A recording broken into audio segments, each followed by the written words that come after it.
Oke, assalamualaikum warahmatullahi wabarakatuh. Kembali lagi bersama saya di Legam Channel.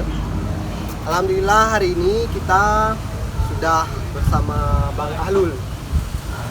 Bang Ahlul ini merupakan demisioner Ketua BEM Stikes Muhammadiyah Ahlul Semawe. Baik, untuk lebih lanjutnya kepada rekan-rekan semua, kita akan minta Bang Ahlul dulu untuk ta'aruf bersama kita ya. Karena ini kali pertama Bang Ahlul ada di channel kita. Oke, Bang Ahlul, silahkan Bang Ahlul perkenalkan diri dulu. Oke, ya, nama saya M. Ahlul Rehan Mahesa. Umur saya sekitar 24 tahun. Jadi sekitar nih, Bang? Iya, sekitar. Ya, sekitar 24 tahun. Pekerjaan masih mahasiswa, masih mengambil profesi dinas. Kebetulan saya pernah menjabat Ketua BEM tahun 2018. Berarti Bang Ahlul ini Ketua BEM-nya 2017-2018 ya, Bang? Jadi oke lah, kita langsung saja ya, nggak perlu banyak bacot. Langsung saja kita mau dengarkan pengalaman Bang Ahlul selama menjabat sebagai Ketua BEM ataupun sebelum menjadi Ketua BEM, bagaimana sih prosesnya, apa yang dilalui sehingga jadi Ketua BEM di Stikes.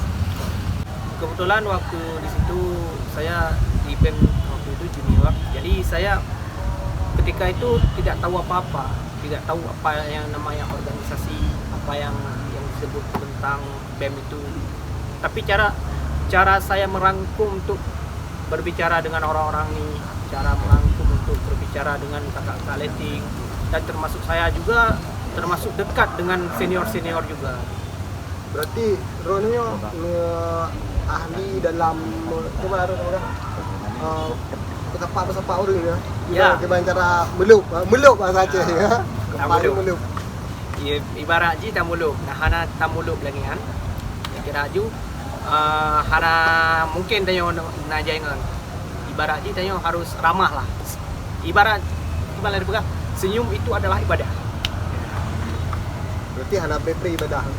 Iya, Bukan berarti hana bayang-bayang ya. Nah. Jadi menyebak BEM selama di BEM itu kiban. Puna kenangan ataupun hal yang memang cukup berkesan sehingga sampai royo ingat. Kenangan apa nih? Kenangan manis, kenangan pahit, atau kenangan yang lucu? Ya, yang manis, yang pahit, yang lucu, terserah lah.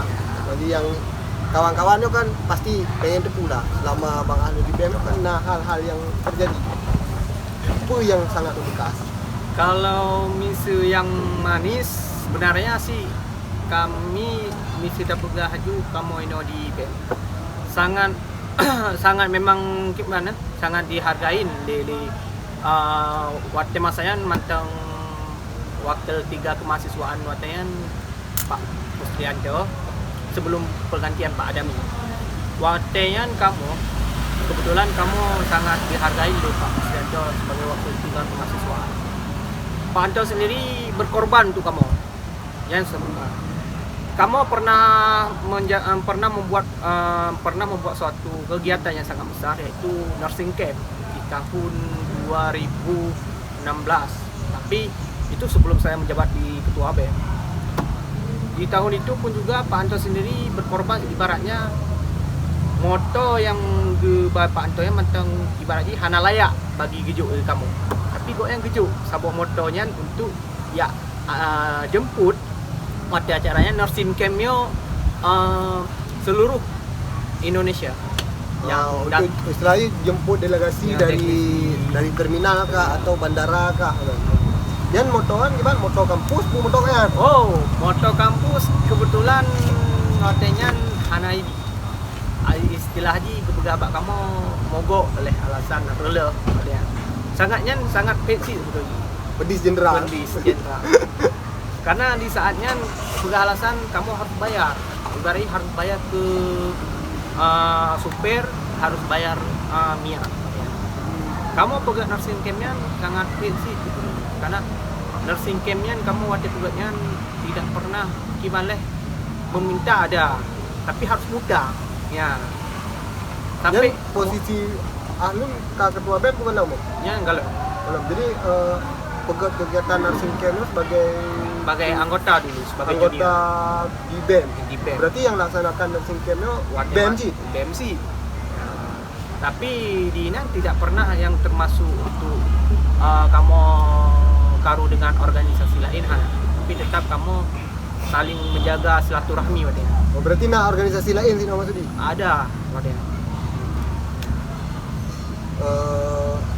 Berarti nyo mulai menarik untuk kita bahas ketika kita bahas organisasi lain malahan. Ya. Jadi nyo bacut pendapat Bang Ali. Karena cerita-cerita kawan mahasiswa di baik di Aceh maupun di seluruh Indonesia kan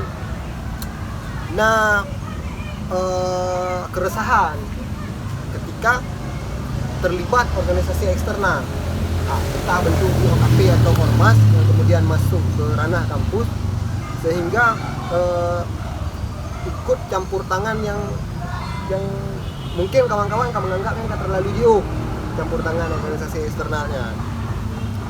Yang gimana pendapat Bang Halu tentang campur tangan organisasi eksternal? Oke, organisasi eksternalnya kan seperti kamu di Muhammadiyah, di kampus ke Muhammadiyah ya.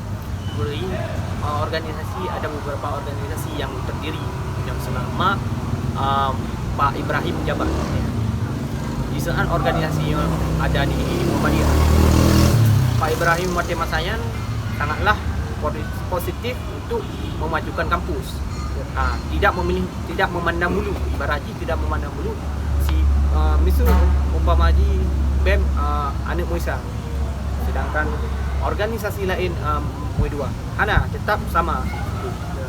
Tapi di saat ini yang memihak dan melihat suatu posisi organisasi lain, ibaratnya ini sebuah contoh ya, ada organisasi lain. Misalnya ada di Muhammadiyah ada MC Ilmiki,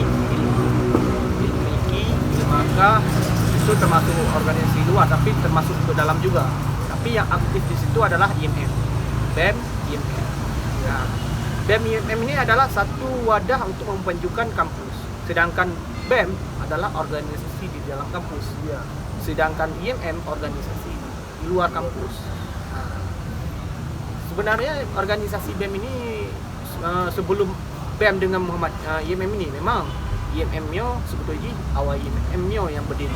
Tetapi di saat IMM-nya berdiri di Muhammadiyah, di pihak dari Dikti meminta organisasi BEM, bukan organisasi untuk internal. Karena konteks di Ikatan Mahasiswa Muhammadiyah itu adalah eksternal, pengurusnya pengurus cabang. Sedangkan kampus adalah bentuk komisariat ataupun ranting atau pelah nanti Ya. yang. Karena lu kan nggak dari MM jadi hanya agak paham Ya, gimana betul. penyebutan untuk istilah komisariatnya, pengurusan di kampus ya, agak paham nih. Tapi benar kembali ke hal puno yang katanya masa Bang Ahlun menjabat BEM pernah merasa terganggu dengan kehadiran yang organisasi lain kayak gitu. organisasi eksternal yang di kampus. Sebenarnya terganggu ada program kerja yang lu laksanakannya salah lu 15 program kerja yang selesai lu laksanakan. Nah, di saat program kerja yang lu sudah melaksanakannya sebelum itnya organisasi internalnya melihat sebuahnya kecemburuan di saat kamu sukses dan sangat pihak kepala ketua Stikes melihat bahwa kamu siap untuk membawa nama kampus ke jenjang luar.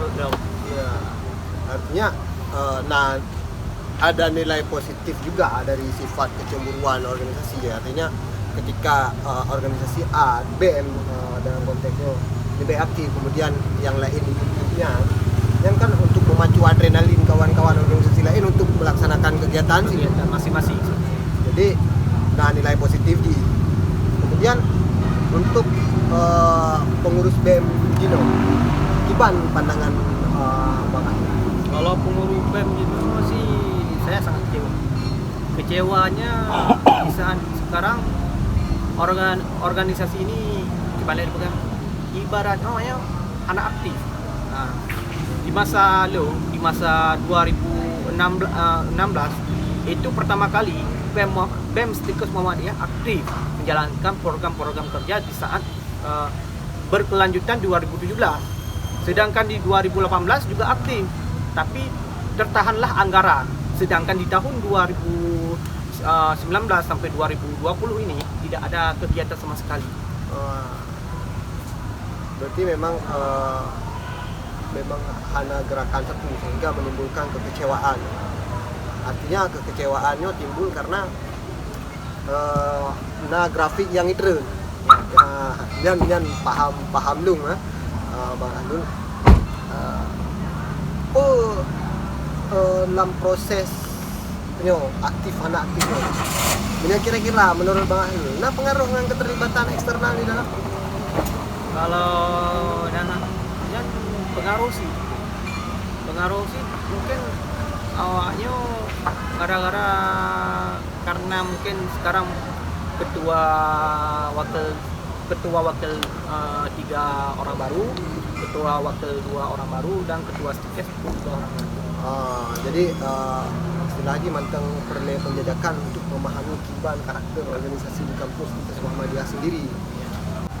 Karena di pengalaman awal-awal lu melihat Stikers Muhammadiyah termasuk kegiatan, tapi sampai porojo tidak ada kegiatan sama sekali. Bahkan untuk pelantikan sendiri golong mungkin. Ya, pelantikan sendiri pun juga Hana diundang pelantikan oleh apa? Kayak di hanya pelantikan. Ujung-ujungnya sang 2 tahun bisa menjabat. Tapi yang salah juga, yang sudah ibaratnya kamu coba aduk. Tidak lagi berpedoman dengan pencalonan waktu sebelum pencalonan itu. Sebelum pencalonan itu habis kita paling udah mencalonkan, udah pemilihan 2 bulan udah dilantik kita. Ya, seharusnya lagi ya. Jadi sang katrik mungkin tapi lah kiban kelanjutan yang god. Jadi untuk perkara calon yang baik untuk ketua BEM ke depan, kiban metode pencalonan yang memang harus fokus diteruskan dengan hal yang nadinyo, sertifikat dan campur tangan eksternal atau solusi lain Bapak? Kalau menurut Dong sih, kalau pencalonan pendukung sebaiknya idenya untuk berpedoman tentang di raker. Ibaratnya rakernya adalah suatu wadah di mana yang sudah kita sepakati semuanya, disitulah mandum yang harus dipedomankan. Sebab di saat anak rakernya tidak akan berjalan untuk pencalonan BEM selanjutnya. Untuk rapat panitia pemilihan maksudnya, bukan raker BEM raker rapat kerja panitia pemilihan ya. Jadi ke syarat-syaratnya. Berarti dalam tanda kutip sampuh ada ya? Benar. Ke sampuhnya mesti ibaratnya mensampuh, ibaratnya tidak ada lagi yang dipatokkan yang kayak tadi ya, Bang saya bilang harus patokan, harus ada sertifikat diadi gitu, harus ada sertifikat ini. Kita fokuskan kepada sertifikat audit karena audit itu adalah tuntutan yang harus wajib waktu masuk. Ya, karena berbicara audit atau ospek kan, jangankan jadi ketua BEM, jadi ketua OSIS sudah harus ada sertifikat ospek. Ya. Karena kawan-kawan pasti akan jut ke panitia ospek ke depan. Ya. Mesti lo ngojek ke panitia ospek, tapi lo kan tak pernah ikut ospek. Kok panitia ospek tiba-tiba kan? Ya. Dan lo ngerasa Bandung kampus pun di seluruh Indonesia pun persyaratannya ya. Kemudian untuk harapan Bang Anil ke BEM yang jino tengahnya apa kan tayo meno Bang be sudah haji tak pegah awakah nak kegiatan itu segala macam coba tapi saran iban harapannya tayo kan harapan nanti Tanyo roh kecewa karena apa? Nah harapan yang kandas, makanya Tanyo kecewa. Padahal Tanyo berharap kemajuan, tapi tiba-tiba ada kejadian apa? Kan kecewa. Jadi harapannya mungkin perlu disampaikan bah kawan-kawan Bandung Video. Jadi jid dilakukan itu yang jadi harapan yang mungkin gitu adopsi. Harapannya mudah-mudahan BEM sekarang ini bisa kuat, bisa tegas, dan juga bisa berpedoman bahwa dia adalah ketua BEM, bahwa sesuatu yang kita pedomankan, seluruh mahasiswa memilih kita sebagai ketua itu, kita wajib melaksanakan sampai kita mengakhiri masa jabatan kita. Artinya coba berkaca lah. Gimana kan menyokong wali besoro. Luhur oleh itu bukan ya. Jadi luhur nyodun ketua BEM atau don pimpinan, don pengurus pemerintah mahasiswanya, dong harus yang harus disiapkan itu menghadapi persoalan. Karena ketika Tanyo takut memikul bahasa Indonesia ini memikul takut sebuah jabatan masalah pastina persoalan karena orang yang hendak senangnya pastina, tapi dalam halnya Tanyo hanya berhenti berbuat. Kemudian menyimpulkan yang Bang Ahlul Begah lagi pahami sodro, kemudian pelakulah dengan sesuai kapasitas ro ya. Oke, Bang Ahlul lagi terima kasih Tat, luar biasa. Mungkin langsung balik. Mungkin balik aja. Oke teman-teman, demikian diskusi kita dengan Bang Ahlul Rehan Mahesa. Beliau mantan Ketua BEM Sikes Muhammadiyah, juga pengurus Ikatan Lembaga Mahasiswa Keperawatan Indonesia, Ilmu Keperawatan Indonesia, ILMIKI, koordinator wilayah 1. Untuk wilayah 1 Sumatera, Pak. Luar biasa, Pak. Jadi sekarang lagi di pendidikan nurse. Ini udah sarjana nih. Sarjana Pak? Udah sarjana. Tapi nurse-nya belum profesi ya. Belum profesi. Barangnya mencari SIM dulu. Masya Allah, luar biasa. Baik teman-teman, terima kasih sudah setia bersama kami. Terima kasih juga Bang Ahlul, luar biasa. Saya akhiri wabillahi taufiq wa hidayah. Assalamualaikum warahmatullahi wabarakatuh.